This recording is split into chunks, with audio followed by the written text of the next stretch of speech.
قرب کی راہیں۔ وہ رو رہی تھی، درد دل چہرے سے آیا تھا۔ فہم قرآن کی کلاس شروع ہوئے ہفتہ بھر ہی ہوا تھا۔ سبھی سلام کرتے رخصت ہو گئی۔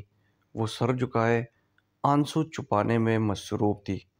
پوچھا، بیٹی کیا بات ہے؟ خود پر قابو پاتے بمشکل بولی، رب کریم کی ملاقات کے قابل کیسے بنوں؟ بہت کوشش کرتی ہوں، الارم بھی لگا کر سوتی ہوں، مگر تہجد کے لیے اٹھ ہی نہیں پاتی۔ شاید رب کریم سے اس وقت اکیلے ملاقات نہیں ہو۔ بتائیے ایسا کیا کروں کہ رب سے خاص ملاقات کے قابل ٹھہروں؟ نوعمری اور رب سے قرب کی تڑپ، رشک کی کیفیت معلمہ کے اندر ہلچل مچا گئی۔ انہوں نے اسے پیار سے اپنے ساتھ لگا لیا۔ پھر قدر ٹھہرے لہجے میں گویا ہوئی، تہجد میں اٹھنا یقیناً ایک بہت بڑی عبادت ہے جو رب کریم کی توفیق اور خاص کرم سے ہی ممکن ہے۔ آپ روزانہ کی بجائے ہفتے کا ایک دن طے کر لو۔ رات کو رب سے دعا کر کے سو، کہہ دیا کرو، میرے رب، میں نے نیت اور ارادہ کیا، اس کی تکمیل اور توفیق آپ سے مانگتی ہوں۔ اس تدبیر سے ضرور اٹھنے لگو گی کہ یہ میرا تجربہ ہے۔ ایک اور بات ذہن نشین کر لو، اللہ ربی کو نوافل میں وہ اعمال پسند ہے جو پابندی اور تسلسل سے کیے جائے۔ اس تسلسل میں خزانے چھپے ہیں۔ مثلاً آپ طے کرتی ہے کہ ایک دن میں ایک آیت، ایک حدیث سمجھ کر یاد کروں گی۔ مقدار کم ہے مگر سال کے آخر میں ایک کمال کی بات دیکھیے گی کہ آپ ایک بڑا ہدف طے کر چکی ہے۔ آپ نے 365 آیات اور احادیث سمجھ کر پڑھ لی ہے۔ اس طرح آپ ہفتہ میں ایک دن تہجد کی نماز پڑھتے اللہ سے دعا کرتی ہے، آپ سال کے آخر میں 48 بار رب سے اکیلے میں ملاقات اور مناجات کر چکی ہوگی۔ آپ اپنے اندر رب کے قرب کا ایک خاص ذائقہ محسوس کرے گی۔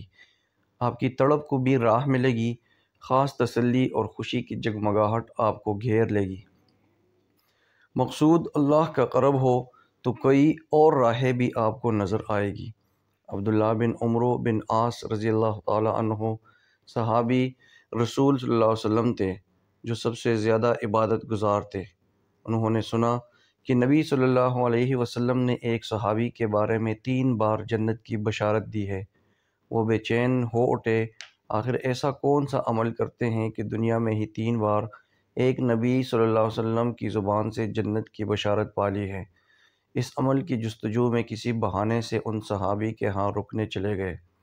رات بھر جاگ کر چپکے سے ملاحظہ کرتے رہے کہ وہ کیا خاص عمل کرتے ہیں۔ معمولات میں کچھ بھی غیر معمولی نہ تھا۔ انہوں نے دیکھا وہ صحابی رسول عشاء کے بعد سو گئے اور کہیں فجر میں جا کر اٹھے، رات میں ایسا کوئی عمل نہ کیا، تو سوچنے لگے شاید آج بھول گئے ہو، دوسرے دن بھی روک گئے۔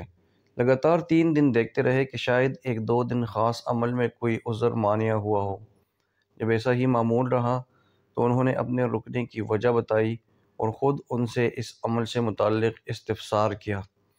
اس پر صحابی رسول صلی اللہ علیہ وسلم مسکرائے اور کہا، میرا تو کوئی عمل خاص نہیں ہے سوائے اس کے کہ اپنے دل کو صاف رکھتا ہوں، کینہ، بغض، حسد، بدگمانی اور بے جا تجسس سے خود کو دور رکھتا ہوں۔ کسی سے زیادتی ہو جائے تو معاف کر کے سوتا ہوں۔ عبداللہ رضی اللہ عنہ فوراً کہہ اٹھے، ہاں یہی ہوگا وہ عمل جو مجھ سے نہیں ہو پا رہا، یہ عبادت سے کہیں زیادہ مشکل ہے۔ وہ یہ جملہ کہے جاتے تھے، لہٰذا میری بچی تہجد کی کوشش ضرور کرو، لیکن اس کے ساتھ قرآن حدیث کے بتائے قرب کے دوسرے طریقے بھی اختیار کرو۔ دل کی صفائی پر خاص توجہ دو کہ دل کا صاف ہونا افضل ترین عمل ہے۔ اخلاقی حسنی سے زندگی مزین کرنا کمال کا کام ہے۔ ربیہ کی آنکھیں بہہ پڑی۔ یہ بہاؤ خوشی کا بہاؤ تھا، قرب کی نئی راہیں سے شناسائی پانے کا بہاؤ تھا۔ اللہ ہمیں بھی اس طرح کے قرب نصیب کرے، آمین۔